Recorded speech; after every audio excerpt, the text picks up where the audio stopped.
Les fondations. Les fondations sont la partie du bâtiment qui transmet la charge de ce dernier au sol.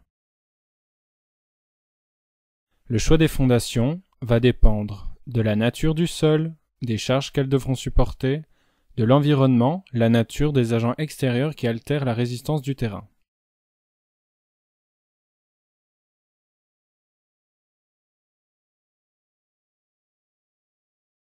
L'étude du sol. Elle va permettre de connaître la constitution du terrain.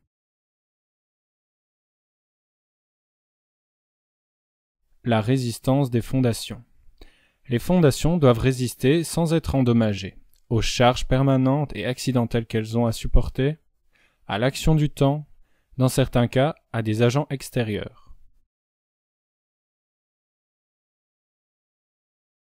Les types de sols. Il existe deux types de sols, les sols meubles et les sols rocheux. Les sols meubles et les sols rocheux sont utilisés pour faire des remblais. On peut établir une classification des sols sur base d'essais en laboratoire. Les fouilles de fondation. C'est le creusement des tranchées dans lesquelles seront réalisés les éléments d'appui de la fondation. Les travaux de terrassement peuvent être réalisés manuellement ou mécaniquement. Les terrassements mécaniques, ils sont exécutés par des engins roulants permettant d'excaver, de niveler et de transporter la terre.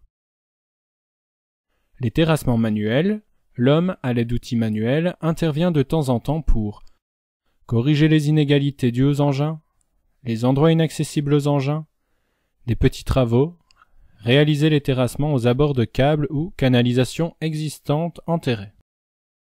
La mise hors gel. C'est la distance la plus courte qui sépare le pied de la fondation au niveau du sol. Nous savons que le sol contient de l'eau. Or, l'eau gonfle sous l'effet du gel, ce qui provoque un changement, gonflement, du sol. A l'inverse, le dégel provoque un dégonflement du sol. Pour éviter ce genre de problème, la construction devra être protégée sur tout son contour d'une mise hors gel, dans nos régions, minimum 80 cm. Cette règle doit être appliquée à toute construction, même modeste. Les types de fondations. On distingue deux types de fondations. Les fondations superficielles, elles reposent à la surface du sol ou à faible profondeur. Les fondations profondes, elles reportent en profondeur les charges transmises par les bâtiments. Les fondations superficielles. Le radier. Le radier de fondation désigne une dalle de béton mise en place sur toute la surface de la maison à construire. Il permet de répartir les charges de la construction sur le sol. La charge de la maison est répartie sur une plus grande surface que dans le cas des semelles de fondation. C'est donc une méthode utilisée lorsque la qualité du sol n'est pas suffisante. Le radier constitue une fondation solide et fiable.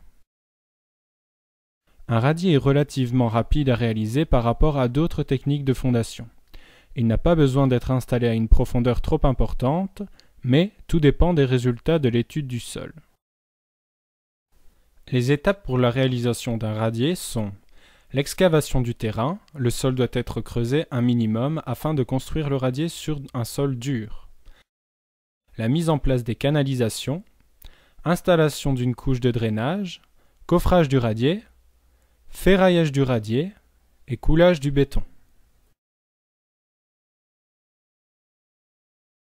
La semelle filante. Une semelle filante est une semelle qui est continue. Elle a une base plus importante que le mur qu'elle supporte.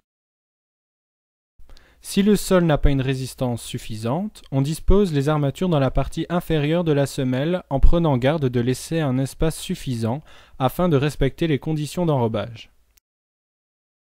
Dans les terrains en pente, les semelles sont construites en gradins pour limiter le terrassement et l'utilisation d'un trop grand volume de béton. Un drain sera placé autour de la fondation. Le drain utilisé peut être soit en PVC, soit en béton, et il est disposé avec une légère pente pour permettre l'écoulement des eaux et va lui aussi servir à protéger la semelle contre un excès d'eau.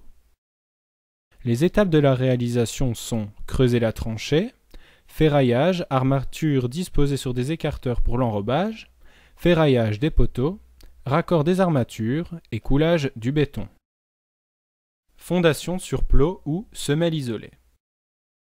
Il s'agit de plots ou semelles en béton armé, coulés en général dans une fouille creusée dans le sol, souvent de dimension carrée ou rectangulaire. Parfois on place un plot en béton armé préfabriqué sur un béton de propreté à fond de fouille. Les semelles sont armées en fonction des efforts à transmettre. Si la semelle est la base d'une colonne en béton armé, l'armature de cette colonne doit être reliée à l'armature de celle-ci. Les étapes pour la réalisation sont creuser la fouille, ferraillage armature disposée sur des écarteurs pour l'enrobage, ferraillage des poteaux, raccord des armatures et coulage du béton.